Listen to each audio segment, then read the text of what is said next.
ಜೀನಾಗೆ ಸಂಪಾದಕತ್ವದಲ್ಲಿ ಜಿಎನ್ಎಸ್ news ಸಾಗರ ಸುತ್ತದ ಆಚೆ ಈಚೆ ಶನಿವಾರದ news ಅಪ್ಡೇಟ್ಗೆ ತಮಗೆ ಸ್ವಾಗತ.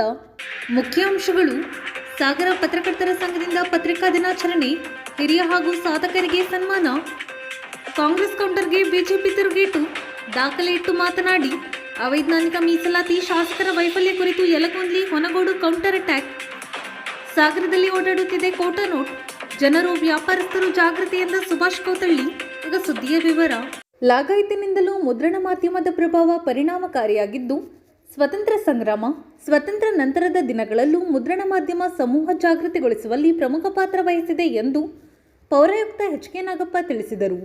ಸಾಗರದ ಪತ್ರಿಕಾ ಭವನದಲ್ಲಿ ಶನಿವಾರ ಕರ್ನಾಟಕ ಕಾರ್ಯನಿರತ ಪತ್ರಕರ್ತರ ಸಂಘದ ಸಾಗರ ಶಾಖೆ ವತಿಯಿಂದ ಹಮ್ಮಿಕೊಂಡಿದ್ದ ಪತ್ರಕರ್ತರ ದಿನಾಚರಣೆ, ಹಿರಿಯ ಹಾಗೂ ಸಾಧಕ ಪತ್ರಕರ್ತರಿಗೆ ಸನ್ಮಾನ ಕಾರ್ಯಕ್ರಮ ಉದ್ಘಾಟಿಸಿ ಅವರು ಮಾತನಾಡುತ್ತಿದ್ದರು. ಹಿರಿಯ ಪತ್ರಕರ್ತರನ್ನು ಸನ್ಮಾನಿಸಿ ಸಂಘದ ಜಿಲ್ಲಾಧ್ಯಕ್ಷ ವೈದ್ಯನಾಥ್, ರಾಜ್ಯ ಸಮಿತಿ ಸದಸ್ಯ ಎನ್ ರವಿಕುಮಾರ್ ಮಾತನಾಡಿದರು. ಇದೇ ಸಂದರ್ಭದಲ್ಲಿ ಹಿರಿಯ ಪತ್ರಕರ್ತರಾದ ರವಿನಾಯ್ಡು ಸಾಗರ್, ಜಾವಗಲ್ ಚಂದ್ರಶೇಖರ್ ಭಟ್ ಜೋಗ್ ಫಾಲ್ಸ್, ಉದ್ಯಮಿ ಮಹೇಶ್ ಡಿ, ರಾಜ್ಯ ಮಟ್ಟದ ಸಮಾಜ ಸೇವಾ ಪ್ರಶಸ್ತಿ ಪುರಸ್ಕೃತ ಜಿ ನಾಗೇಶ್, ಪತ್ರಕರ್ತರ ಸಂಘದ ರಾಜ್ಯ ಪ್ರಶಸ್ತಿ ಪುರಸ್ಕೃತ ಮಹೇಶ್ ಹೆಗಡೆ ಅವರನ್ನು ಸನ್ಮಾನಿಸಲಾಯಿತು. ವೇದಿಕೆಯಲ್ಲಿ ಜಿಲ್ಲಾ ಪತ್ರಕರ್ತರ ಸಂಘದ ಪ್ರಧಾನ ಕಾರ್ಯದರ್ಶಿ ಹಾಲಸ್ವಾಮಿ, ಉಪಾಧ್ಯಕ್ಷ ಹುಚ್ಚರಾಯಪ್ಪ, ಪ್ರಮುಖರಾದ ಆರುಂಡಿ ಶ್ರೀನಿವಾಸ್, ನಾಗರಾಜ್ ಜೈನ್ ಇನ್ನಿತರರು ಹಾಜರಿದ್ದರು. ಸತ್ಯನಾರಾಯಣ್ ಕೆಬಿ ಪ್ರಾರ್ಥಿಸಿದರು. ಎಂಜಿ ರಾಘವನ್ ಸ್ವಾಗತಿಸಿದರು. ಸಂಘದ ಅಧ್ಯಕ್ಷ ಮಹೇಶ್ ಹೆಗಡೆ ಪ್ರಾಸ್ತಾವಿಕ ಮಾತನಾಡಿದರು.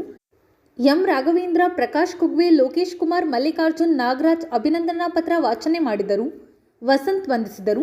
ದೀಪಕ್ ಸಾಗರ್ ಕಾರ್ಯಕ್ರಮ ನಿರ್ವಹಿಸಿದರು. ಎಲ್ಲ ಸಂಘ ಸಂಘಗಳಲ್ಲೂ ನ್ಯೂನ್ಯತೆಗಳಿದೆ, 100% ಯಾವುದೂ ಇರೋದೇ ಇಲ್ಲ. ಸ್ವಲ್ಪ ನ್ಯೂನ್ಯತೆ ಇರ್ಬೋದು. ಆದರೂ ನಮ್ಮ ಸಾಗರ ಪತ್ರಕರ್ತರ ಸಂಘ ಅಥವಾ ಪತ್ರಕರ್ತರು ಅಂತ ತಾವುಗಳು ಏನಿದ್ದೀರಿ, ನಿಜವಾಗಲೂ ನಮ್ಮ ತಾಲೂಕು ಆಡಳಿತದ ಜೊತೆಗೆ ತುಂಬ ಸಹಕಾರಿಯಾಗಿ ನೀವು ಬೇರೆ ಊರುಗಳ ಥರ ಏಕಾಏಕಿ ವಿಷಯ ಸಿಕ್ಕಿದ ತಕ್ಷಣ ಅದನ್ನು ಯಾವುದೋ ಒಂದು ಲೋಕಾಯುಕ್ತ ಸಂಸ್ಥೆಗೆ ಅಥವಾ ಜಿಲ್ಲಾಧಿಕಾರಿಗಳಿಗೆ ನೇರವಾಗಿ ದೂರು ಕೊಡೋದು, ಇನ್ನೊಂದು ಆ ಥರ ತಾವುಗಳು ಮಾಡಲ್ಲ. ಅಂದರೆ ನಾನು ಮಾಡಬಾರ್ದು ಅಂತಲೂ ಹೇಳೋದಿಲ್ಲ. ಸತ್ಯಕ್ಕೆ ಜಯ ಸಿಗಲೇಬೇಕು, ಯಾರೇ ತಪ್ಪು ಮಾಡಿದ್ರು ಶಿಕ್ಷೆ ಆಗಲೇಬೇಕು. ಆದರೆ ನಮ್ಮ ಪತ್ರಕರ್ತರ ಮಿತ್ರರು ನೋಡಿ, ನಾವೇ ಇಂಥದ್ದೊಂದು ವಿಷಯ ಬಂದಿದೆ, ನಿಮ್ಮ ಆಫೀಸಲ್ಲಿ ಈಗ ನಡೀತಾ ಇದೆ, ಮತ್ತು ನಾಳೆ ನನ್ನನ್ನು ಜನ ಪ್ರಶ್ನೆ ಮಾಡಿದಾಗ ನೀವು ನಮ್ಮನ್ನು ತಪ್ಪು ತಿಳ್ಕೊಬೇಡಿ ಅಂತ ಹೇಳಿ ಹಲವು ಇರ್ಬೋದು. ನಾವೆಲ್ಲರೂ ಈಗ ಮಹೇಶ್ ಹೆಗ್ಡೆ ಅವರು ಇರ್ಬೋದು, ಎಂ ರಾಘವ್ ಅವರು ಇರ್ಬೋದು, ನಾವೆಲ್ಲ ಮಹೇಶ್ ಹೆಗ್ಡೆಕ್ಕಿಂತ ರಾಘಣ್ಣ ನಾಯ್ಡು ಬೀಡಲ್ಲ ನನಗೊಂಥರ 25 ವರ್ಷದ ಸ್ನೇಹಿತರು ನಾವು. ಅವರ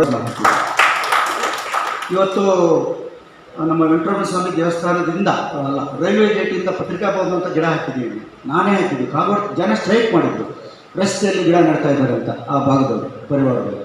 ಕಾಗೋಡು ಅಂದರೆ ಗಿಡಕ ರಸ್ತೆಗೆ ಗಿಡ ನೆಡ್ತಾನೆ. ನಾನು ಹೇಳಿದೆ, ಸರ್ ಗಿಡ ಯಾವ ಥರ ಕಟ್ಕೋಬೋದು ಸರ್, ಇರಲಿ ಅಂತ ಹೇಳಿ. ಆಗ ನೋಡೋಣ, ರಸ್ತೆ ಮಾಡೋದು ನೋಡೋಣ, ಹೊಸಂಡ ರಸ್ತೆ. ಇವತ್ತು ಆ ಸ್ವಾಮಿ ವೆಂಕಟರಮಣ ಸ್ವಾಮಿಗೆ ಪ್ರತಿ ದಿವಸ 360 ದಿವಸ ಅವ್ರಿಗೇನು ಸೇವೆ ಪೂಜೆ ಮಾಡ್ತಾರೆ, ಅದೇ ಸ್ನಾನನಟ್ಟ ಸಂಪಿಗೆ ಹೂವಿಂದಲೇ ಮಾಡ್ತಕ್ಕಂಥ. ಅಂದರೆ ಇದು ನಾನು ಯಾಕೋ ಹೇಳ್ಕೊಬೇಕಾಯ್ತು ಹೇಳ್ತೆ. ಹಾಗೆ ಬರೀತಾ ಇರ್ತಾರೆ ಮಹೇಶ್ ಹೆಗ್ಡವರು. ಅಂದರೆ ನೀವೆಲ್ಲ ಇರ್ತೀವಿ, ಸ್ವಾತಿ ಹೋಟ್ಲಿಗೆ ಹೋಗೋ ಟೈಮು, ಅಲ್ಲಿ ನಾನು ಹೋಗೋ ಟೈಮಿಗೆ ಅವ್ರು ಸರ್ಕಾರಿ ನೌಕರಿಗೆ ಮಂಜಪ್ಪನವರೇ, ನಮ್ಮನ್ನು ಪ್ರತಿದಿನ ಎಚ್ಚರ ಯಾರು ಮಾಡ್ತಾರೋ ಅವರೇ ನಮ್ಮ ಸ್ನೇಹಿತರು.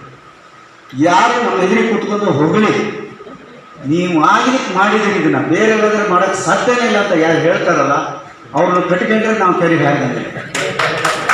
ಸರ್ಕಾರಿ ನೌಕರರಿಗೆ ವಿಶೇಷವಾಗಿ ಯಾರು ನೋಡ್ರಿ ನೀವು ಎಚ್ಚರ ತಪ್ತಾ ಇದ್ದರೆ ನಿಮಗೆ ಭಾರಿ ಹೊಗಳ್ತಾರಂತೆ, ಸ್ವಲ್ಪ ಎಚ್ಚರಿಕೆಯಿಂದ ಇರಿ ಸರ್, ನಾನೇನು ನಿಮ್ಮನ್ನು ಹೊಗಳಿ ನನಗೇನು ಆಗ್ಬೇಕಾಗಿಲ್ಲ ಅಂತ ಯಾರು ಹೇಳ್ತಾರೋ ಅವರು ನಮಗೆ ನಿಜವಾದ ಸ್ನೇಹಿತರು.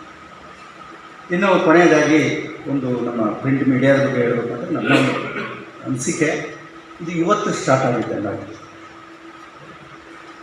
ನಾವೆಲ್ಲರೂ ಕೇಳಿದ್ದೇವೆ, ಮಹಾತ್ಮ ಗಾಂಧೀಜಿಯವರ ನೇತೃತ್ವದಲ್ಲಿ ಸ್ವಾತಂತ್ರ್ಯ ಚಳವಳಿ, ಉಪ್ಪಿನ ಚಳವಳಿ ಎಲ್ಲ ನಡೀತಾಯಿತ್ತು, ಅಧ್ಯಕ್ಷರು ನಡೀತಿತ್ತು ಸರ್. ಆವಾಗ ಈ ಥರ ಪತ್ರಿಕೆಗಳಂದರೆ ಆವಾಗ ಏನು ನ್ಯಾಷನಲ್ ಹೆರಾಲ್ಡು ಆ ಥರದ ಪತ್ರಿಕೆಗಳು ಇತ್ತು, ಬಿಟ್ಟರೆ ಈ ಥರ ಪತ್ರಿಕೆಗಳು ಇರಲಿಲ್ಲ. ಆದರೆ ಹಾಗೆ ವಿಷಯ ಯಾವಾಗ ಹೆಂಗೆ ಸ್ಪ್ರೆಡ್ ಆಗ್ತಿತ್ತು, ಚಟುವಟಿಕೆ ಕಾರ್ಯಕ್ರಮಗಳನ್ನು ನಡೆಸೋದ್ರ ಮೂಲಕ ನಮ್ಮನ್ನು ನಾವು ಅವಲೋಕನ ಮಾಡಿಕೊಳ್ಬೇಕಾಗಿದೆ. ಮಹೇಶ್ ಹೆಗ್ಡೆ ಅವರು ಸಾಕಷ್ಟು ವಿಷಯಗಳಿಂದ ಪ್ರಾಸ್ತಾವಿಕವಾಗಿ ಮಾತನಾಡಿದ್ದಾರೆ. ವಿಶೇಷವಾಗಿ ಬ್ಲ್ಯಾಕ್ ಮೇಲ್ ಪತ್ರಿಕೆ ನಡೆಸ್ತಾ ಇರೋದ್ರ ಬಗ್ಗೆ ಅವರು ಬೆಳಕನ್ನು ಚೆಲ್ಲಿದ್ದಾರೆ. ಅದು ಕೇವಲ ಸಾಗರದ ಸಮಸ್ಯೆ ಮಾತ್ರ ಅಲ್ಲ, ಶಿವಮೊಗ್ಗದಲ್ಲೂ ಕೂಡ ಇದೆ, ಜಿಲ್ಲೆಯಲ್ಲೂ ಇದೆ, ರಾಜ್ಯದಲ್ಲೂ ಇದೆ. ಒಂದು ಸಮಷ್ಟಿ ಪ್ರಯತ್ನದ ಮೂಲಕ ಅದಕ್ಕೆ ನಾವು ಒಂದು ಕಡಿವಾಣ ಹಾಕಬೇಕಾಗಿದೆ. ಇಲ್ಲಾಂತಂದರೆ ಒಂದು ಕಾಲದಲ್ಲಿ ಪತ್ರಕರ್ತರು ಅಂದರೆ ತುಂಬ ಭಾಳ ದೊಡ್ಡ ಗೌರವ ಇತ್ತು, ಅಭಿಮಾನ ಇತ್ತು, ಪ್ರೀತಿ ಇತ್ತು, ಎಲ್ಲವೂ ಇತ್ತು. ಆದರೆ ಇವತ್ತು ಆ ಒಂದು ಮೌಲ್ಯವನ್ನು ನಾವು ಕಳ್ಕೊಳ್ತಾ ಇದ್ದೀವಿ ಅಂತ ಹೇಳಿ ನನಗೆ ಅನ್ನಿಸ್ತಾ ಇದೆ. ಹಾಗಾಗಿ ಒಂದು ಸಮಷ್ಟಿ ಪ್ರಯತ್ನದ ಮೂಲಕ ನಾವು ಈ ಅಪಸವ್ಯಗಳಿಗೆ ಕಡಿವಾಣ ಹಾಕದೇ ಇದ್ದರೆ ಮುಂದಿನ ದಿನಗಳಲ್ಲಿ ಇನ್ನಷ್ಟು ಗಂಭೀರವಾದಂಥ ಇದು ನಡೆಯುತ್ತೆ ಅಂತ ಹೇಳಿ ನಾನು ಆತಂಕ ಆಗ್ತಾ ಇದೆ.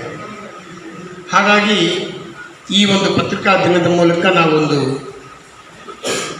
ಹೊಸ ರೀತಿಯಾದಂಥ ಪ್ರಯತ್ನವನ್ನು ನಾವು ಮಾಡೋಣ, ಆ ಮೂಲಕ ಅದಕ್ಕೆ ಒಂದು ಕಡಿವಾಣವನ್ನು ಹಾಕೋಣ ಅಂತ ಹೇಳ್ತಾ, ಇದು ಎಷ್ಟು ಮಟ್ಟಿಗೆ ಆಗಿದೆ ಅಂತಂದರೆ ಈ ಬ್ಲ್ಯಾಕ್ ಮೇಲ್ ದಂಧೆ, ನನ್ನದೇ ಐ ಡಿ ಕಾರ್ಡ್ ಇಟ್ಕೊಂಡು ನಮ್ಮ ಇವ್ರಿಗೆ ಗೊತ್ತು, ಬಣ್ಣದ ಬಾಬು ಅವ್ರಿಗೆ ಗೊತ್ತು, ಸೊರಬಾದಲ್ಲಿ ಎತ್ತುವಳಿ ಮಾಡೋಕ್ಕೆ ಹೋಗಿದ್ದೆ, ನನ್ನದೇ ಐ ಡಿ ಕಾರ್ಡ್.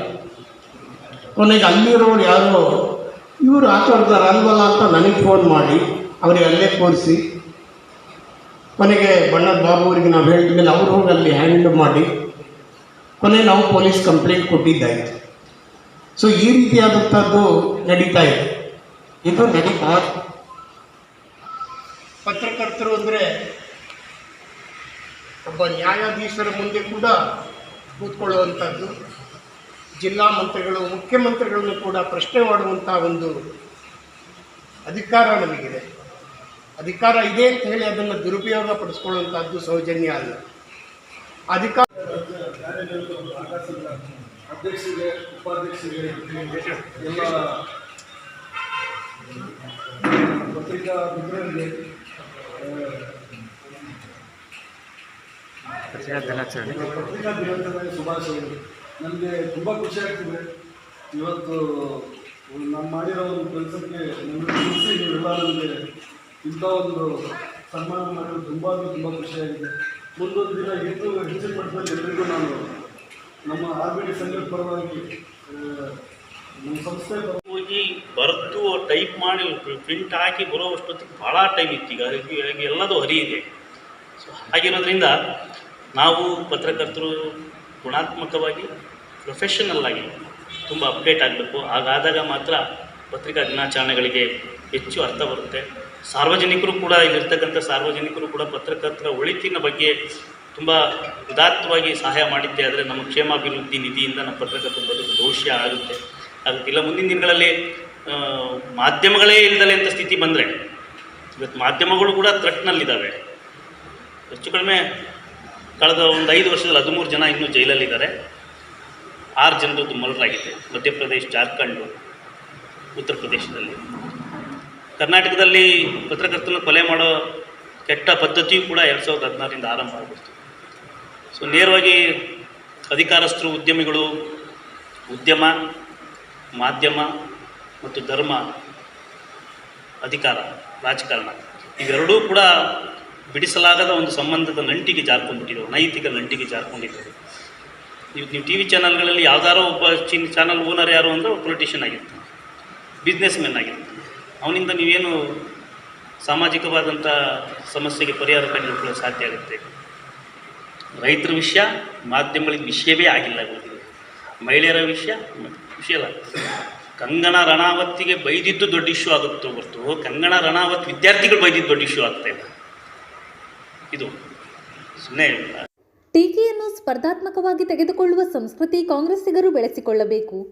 ಬಿಜೆಪಿ ಸಮಾಜಮುಖಿಯಾಗಿ ಮಾಡುವ ಟೀಕೆಗಳಿಗೆ ಕೌಂಟರ್ ಕೊಡುವುದನ್ನು ಬಿಟ್ಟು ಕಾಂಗ್ರೆಸ್ ಪಕ್ಷ ಇರುವ 1 ವರ್ಷದಲ್ಲಿ ಉತ್ತಮ ಕೆಲಸ ಮಾಡಿ ತೋರಿಸಲಿ ಎಂದು ಬಿಜೆಪಿ ಗ್ರಾಮಾಂತರ ಮಂಡಲಾಧ್ಯಕ್ಷ ದೇವೇಂದ್ರ ಪೈಲಕುಂದ್ಲೆ ತಿಳಿಸಿದರು. ಸಾಗರದ ಕರ್ನಾಟಕ ಕಾರ್ಯನಿರತ ಪತ್ರಕರ್ತರ ಭವನದಲ್ಲಿ ಶನಿವಾರ ಕರೆಯಲಾಗಿದ್ದ ಸುದ್ದಿಗೋಷ್ಠಿಯಲ್ಲಿ ಅವರು ಮಾತನಾಡುತ್ತಿದ್ದರು. ಜಿಲ್ಲಾ ಪಂಚಾಯಿತಿ ಮಾಜಿ ಸದಸ್ಯ ರತ್ನಾಕರ್ ಹುನಗೋಡು, ಬಿಜೆಪಿ ನಗರ ಮಂಡಲಾಧ್ಯಕ್ಷ KR ಗಣೇಶ್ ಪ್ರಸಾದ್ ಮಾತನಾಡಿದ್ದರು. ಗೋಷ್ಠಿಯಲ್ಲಿ Madhura Shivanand, Ramesh HS, Baramappa Andasura, Ravindra B T, GK Bhairappa, Santosh Rayal, Girish Gullalli, Srinivas Mestri ಇನ್ನಿತರರು ಹಾಜರಿದ್ದರು. ನಾವು ಮೊನ್ನೆ ಅವೈಜ್ಞಾನಿಕವಾಗಿ ಮೀಸಲಾತಿಯನ್ನು, ಗ್ರಾಮ ಪಂಚಾಯತಿಯ ಮೀಸಲಾತಿಯನ್ನು ಮಾಡಿದ್ದಾರೆ. ಅದರ ಜೊತೆಗೆ ಸರ್ಕಾರದ ವೈಫಲ್ಯಗಳನ್ನ, ಶಾಸಕರ ವೈಫಲ್ಯವನ್ನ ವಿರೋಧ ಪಕ್ಷವಾಗಿ ಏನ್ ಮಾಡಬೇಕಾಗಿತ್ತು ಅದನ್ನ ನಾವು ಮಾಡಿದ್ದೀವಿ. ಅದಕ್ಕೆ ನಮ್ಮ ಕಾಂಗ್ರೆಸ್ಸಿನ ಅವ್ರಿಗೆ ಕೌಂಟರ್ ಕೊಡಬೇಕು ಅನ್ನೋ ಉದ್ದೇಶ ಅಲ್ಲ, ಆದ್ರೂ ಜನರಿಗೆ ಗೊತ್ತಾಗ್ಬೇಕಲ್ಲ. ಆ ದೃಷ್ಟಿಯಿಂದ ನಮ್ಮ ಕಾಂಗ್ರೆಸ್ಸಿನ ಸ್ನೇಹಿತರು ನಮ್ಗೆ ಒಂದು ಕೌಂಟರ್ ಕೊಟ್ಟಿದ್ದಾರೆ.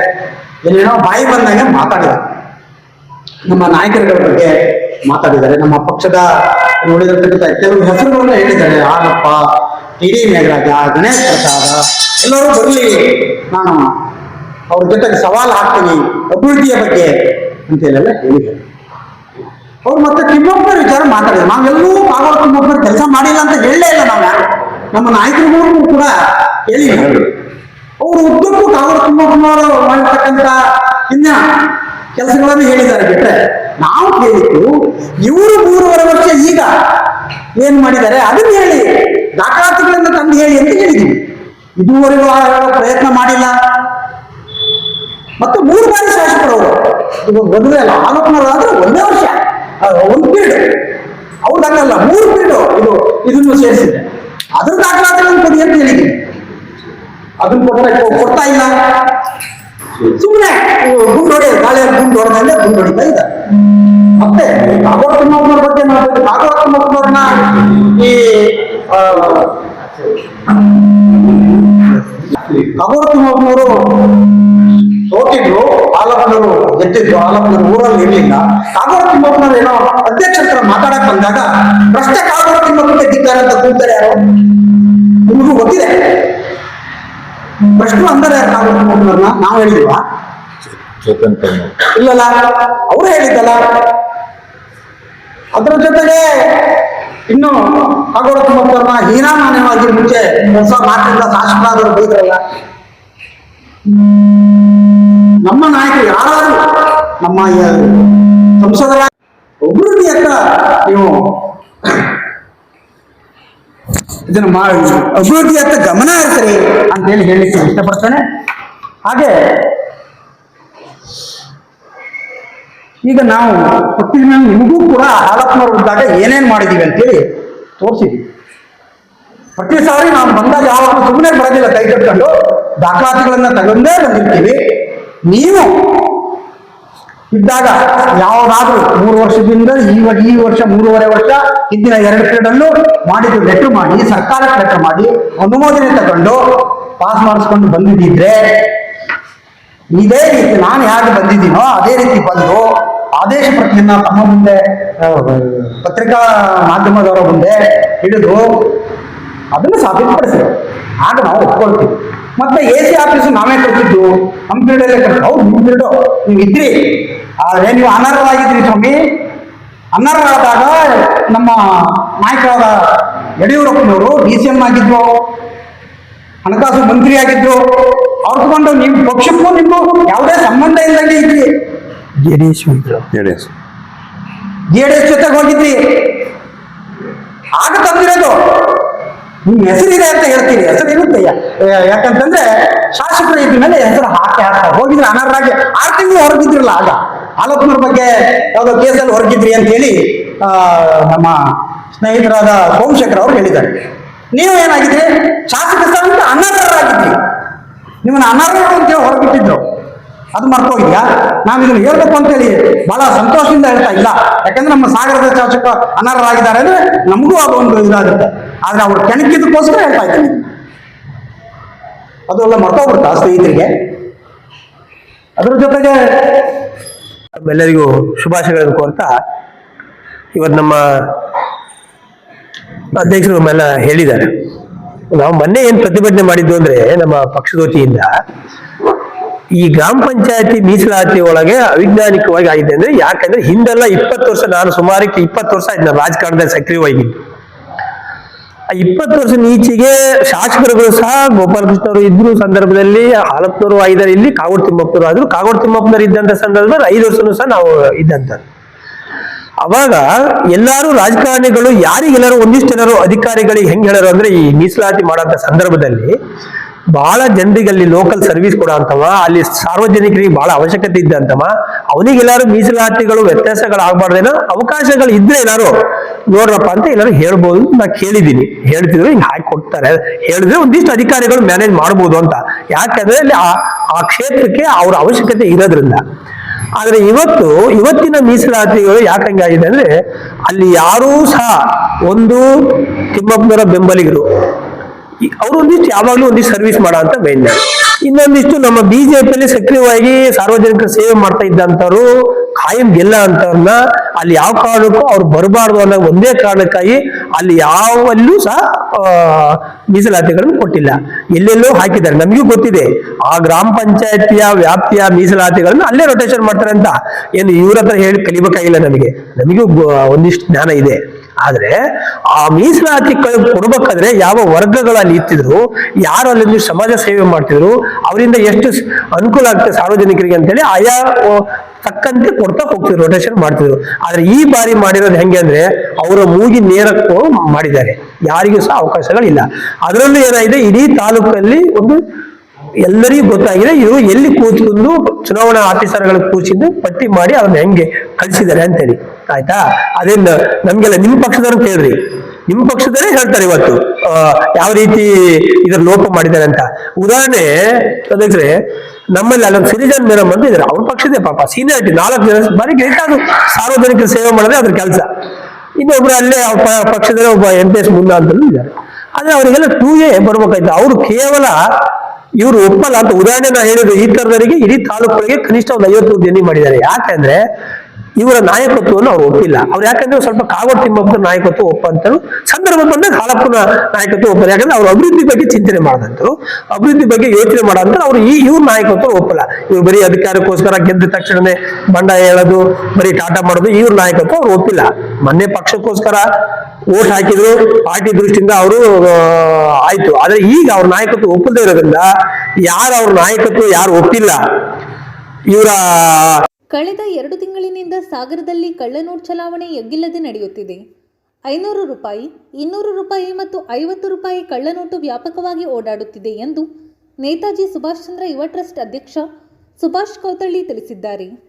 ಸಾಗರದ ಕರ್ನಾಟಕ ಕಾರ್ಯನಿರತ ಪತ್ರಕರ್ತರ ಭವನದಲ್ಲಿ ಶನಿವಾರ ಕರೆಯಲಾಗಿದ್ದ ಸುದ್ದಿಗೋಷ್ಠಿಯಲ್ಲಿ ಅವರು ಮಾತನಾಡುತ್ತಿದ್ದರು. ಎಲ್ಲರಿಗೂ ನಮಸ್ಕಾರ. ನಾನು ಸುಭಾಷ್ ಕೌತಳ್ಳಿ ಅಂತೇಳಿ ನೇತಾಜಿ ಸುಭಾಷ್ ಚಂದ್ರ ಬೋಸ್ ಯುವ ಟ್ರಸ್ಟ್ ಅಧ್ಯಕ್ಷರು. ಮತ್ತೆ ಸೊರಬ ರೋಡಲ್ಲಿ ದುರ್ಗಂಬ ದೇವಸ್ಥಾನದ ಹತ್ರ ರೇಣುಕಮ್ಮ ಫ್ಲವರ್ಸ್ ಅಂತ ನನ್ನ ಸ್ವಂತ ಅಂಗಡಿ ಇದೆ. ಈಗ 1-2 ತಿಂಗಳಿಂದ ಎಗ್ಗಿಲ್ಲದೆ ನಡೆಯುತ್ತಿದೆ ಸಾಗರದಲ್ಲಿ ಕಳ್ಳ ನೋಟಿನ ದಂಧೆ.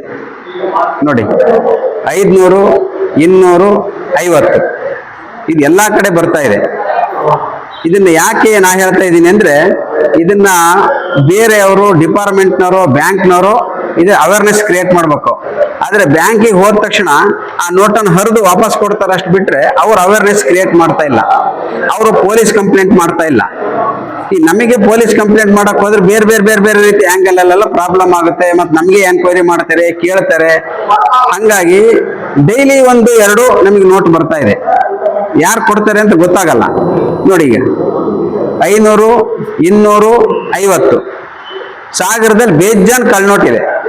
ಇದು ಯಾರಿಗೆ ಕಂಪ್ಲೇಂಟ್ ಮಾಡಬೇಕು? ಇದನ್ನ ಯಾಕೆ ಹೇಳ್ತಾ ಇದ್ದೀನಿ ಅಂದ್ರೆ, ಇದು ಸಾರ್ವಜನಿಕರಿಗೆ ಅವೇರ್ನೆಸ್ ಕ್ರಿಯೇಟ್ ಮಾಡೋಕ್ಕಾಗಿ ಈ ಪತ್ರಿಕಾ ಭವನಕ್ಕೆ ಬಂದಿರೋದು. ನಾನು ಪತ್ರಿಕಾ ಮಾಧ್ಯಮದಲ್ಲಿ ಒಂದು ವಿನಂತಿ, ನೀವು ಯಾವ ರೀತಿ ಪ್ರಚಾರ ಮಾಡ್ತೀರೋ ಗೊತ್ತಿಲ್ಲ. ಈಗ ಬರ್ತಾ ಇರೋದು ಹಬ್ಬ ಹರಿದಿನಗಳು, ಕಳ್ಳ ನೋಟು ಎಗ್ಗಿಲ್ದೆ ನಡೀತಾ ಇದೆ. 500, 200, 50 ಡೈಲಿ ಸಿಗುತ್ತೆ ನಮಗೆ. ಬ್ಯಾಂಕ್ನವರು ಡಿಪಾರ್ಟ್ಮೆಂಟಿಗೆ ಕಂಪ್ಲೇಂಟ್ ಮಾಡಬೇಕು, ಡಿಪಾರ್ಟ್ಮೆಂಟ್ನವರು ಅವೇರ್ನೆಸ್ ಕ್ರಿಯೇಟ್ ಮಾಡಬೇಕು. ಆದರೆ ಅದು ಯಾವುದೋ ಕೆಲಸ ಆಗ್ತಾ ಇಲ್ಲ. ಅದು ಯಾವ ಕೆಲಸನೂ ಆಗ್ತಾ ಇಲ್ಲ. ಅದಕ್ಕಾಗಿ ನಾವು ಮಾಧ್ಯಮದ ಮುಖಾಂತರ ಸಾರ್ವಜನಿಕರಿಗೆ ಅವೇರ್ನೆಸ್ ಕ್ರಿಯೇಟ್ ಮಾಡೋಕ್ಕಾಗಿ ನಿಮ್ಮ ಹತ್ರ ಮನವಿ ಮಾಡ್ತಾ ಇದ್ದೀನಿ. ಅದು ಯಾವ ರೀತಿ ಅವೇರ್ನೆಸ್ ಮಾಡ್ತೀರಿ ನೋಡಿ. ಅದು ನಮ್ಮ ಫುಟ್ಪಾತ್ ವ್ಯಾಪಾರಿಗಳನ್ನ ಜನ ನಮ್ಮನ್ನ ರಕ್ಷಣೆ ಮಾಡಬೇಕು. ಯಾಕಂದ್ರೆ ನಮ್ಮ ಹತ್ರ ಲೈಟ್ ಇರಲ್ಲ, ದುಡ್ಡು ಎಣಿಸೋ ಮಿಷನ್ ಇರೋದಿಲ್ಲ. ಆಮೇಲೆ ನಮ್ಮ ಮಳೆಯಲ್ಲಿ ವ್ಯಾಪಾರ ಮಾಡೋದು ಕೈ ನೆಂದೋಗಿರುತ್ತೆ, ಅದನ್ನ ಟೆಸ್ಟ್ ಮಾಡೋಕ್ಕಾಗಲ್ಲ. ನಾವು ಹೆಂಗೆ ಕಂಡುಹಿಡಿಯೋದು ಫುಟ್ಪಾತ್ ವ್ಯಾಪಾರಿಗಳು ದುಡ್ಡು ಅಂತೇಳಿ? ಇದು ಕಳ್ಳನೋಟದ್ದು ಹೆಂಗೆ ಕಂಡುಹಿಡಿಯೋದು ನೋಡಿ. ಮಧ್ಯ ಒಂದ್ ಕಡೆ ಬ್ಲಾಕ್ ಇರುತ್ತಲ್ಲ ವೈಟ್ ಅಲ್ಲಿ, ಆ ವೈಟ್ ಅಲ್ಲಿ ಗಾಂಧಿ ಇರೋದಿಲ್ಲ. ಮತ್ತೊಂದು ಅದರಲ್ಲಿ 500 ರೂಪಾಯಿ ಆದ್ರೆ 500 ರೂಪಾಯಿ ಅಂತ ಇರುತ್ತೆ, 50 ರೂಪಾಯಿ ಆದ್ರೆ 50 ರೂಪಾಯಿ ಅಂತ ಇರುತ್ತೆ, 200 ಆದ್ರೆ 200 ಅಂತ ಇರುತ್ತೆ. ಅದು ಇರೋದಿಲ್ಲ ಆ ನೋಟಲ್ಲಿ. 500 ಮತ್ತೆ ಗಾಂಧಿ ಇರೋದಿಲ್ಲ. ನಾವು ಯಾಕೆ ಟೆಸ್ಟ್ ಮಾಡೋದು ಅದನ್ನ ಹಾಗಾದ್ರೆ? ಅದಕ್ಕಾಗಿ ಸಾರ್ವಜನಿಕರು ನಮ್ಮ ಫುಟ್ಪಾತ್ ವ್ಯಾಪಾರಿಗಳ ಹತ್ರ ಬರುವಾಗ, ನೀವು ಕೊಡುವಾಗ, ನಮ್ಮ ಹತ್ರ ಚಿಲ್ಲರೆ ತಗೊಳ್ಳುವಾಗ ನೀವು ಹುಷಾರಿ ಇರಿ, ನಮ್ಮನ್ನು ಕಾಪಾಡಿ. ನಾವು ನಿಮ್ಮನ್ನು ಕಾಪಾಡಬೇಕು, ನೀವು ನಮ್ಮನ್ನು ಕಾಪಾಡಬೇಕು. ನಮ್ಮಿಬ್ಬರ ಮಧ್ಯೆ ಬೇರೆ ಯಾರೋ ಕಾಪಾಡ್ಲಿಕ್ಕೆ ಬರೋದಿಲ್ಲ. ನೀವು 500 ರೂಪಾಯಿ ಕೊಟ್ಟು ಐಟಮ್ ತಗೊಂಡಾಗ 200 ರೂಪಾಯಿ ಡೂಪ್ಲಿಕೇಟ್ ಬರ್ತಾ ಇದೆ ನೋಡಿ, 200 ರೂಪಾಯಿ ಡೂಪ್ಲಿಕೇಟ್. ನೀವು ಚಿಲ್ಲರೆ ಕೊಟ್ಟಾಗ ನಮ್ಮ ಹತ್ರ ವಾಪಸ್ ತಗೊಳ್ಬೇಕಾದ್ರೆ ನೀವು ಜಾಗ್ರತೆಯಿಂದನೇ ಇರಿ. 200 ರೂಪಾಯಿ ಕೊಟ್ರೆ 50 ರೂಪಾಯಿ ಡೂಪ್ಲಿಕೇಟ್ ಬರುತ್ತೆ. ನೀವು ಜಾಗ್ರತೆ ಇರಿ, ನೀವು ನೋಡಿ ತಗೊಳ್ಳಿ, ನಮಗೆ ಕೊಡುವಾಗ ನೋಡಿ ಕೊಡಿ. ಇಷ್ಟು ಹೇಳ್ತಾ ನಾನು ಇವತ್ತಿನ ಪ್ರಶ್ನೆ, ಪೊಲೀಸ್ ಇಲಾಖೆಗೆ ಈ ರೀತಿ ಕಳ್ನೋಟ್ ಬರ್ತಾ ಇದೆ. ಈಗ KV ಬರ್ತಾ ಇದೆ, ಆಮೇಲೆ KSRTC ಬರ್ತಾ ಇದೆ, ಪಿಗ್ಮಿ ಕಲೆಕ್ಟರ್ ಸಿಗ್ತಾ ಇದೆ. ಅವ್ರು ಯಾರು ಪೊಲೀಸ್ ಕಂಪ್ಲೇಂಟ್ ಮಾಡ್ತಾ ಇಲ್ಲ. ಆಕ್ಚುಲಿ ಬ್ಯಾಂಕ್ನವ್ರು ಹರಿದು ಹಾಕೋ ಬದಲು ಪೊಲೀಸಿಗೆ ಇನ್ಫಾರ್ಮೇಶನ್ ಮಾಡ್ಬೇಕು. ನೋಡಿ ಇಲ್ಲ ಬರೆದು ಕಳಿಸ್ತಾರೆ ಕಳ್ನೋಟ್ ಅಂತ, ಪೊಲೀಸಿಗೆ ಇನ್ಫಾರ್ಮೇಶನ್ ಮಾಡ್ಬೇಕು. ನನ್ನ ಮೇಲೆ ಕಂಪ್ಲೇಂಟ್ ಅಂತಲ್ಲ, ಬರ್ತಾ ಇದೆ ಸರ್ ನೋಡಿ ಅಂತ. ಇದು ಬ್ಯಾಂಕ್ನವ್ರು ಮಾಡ್ಬೇಕು.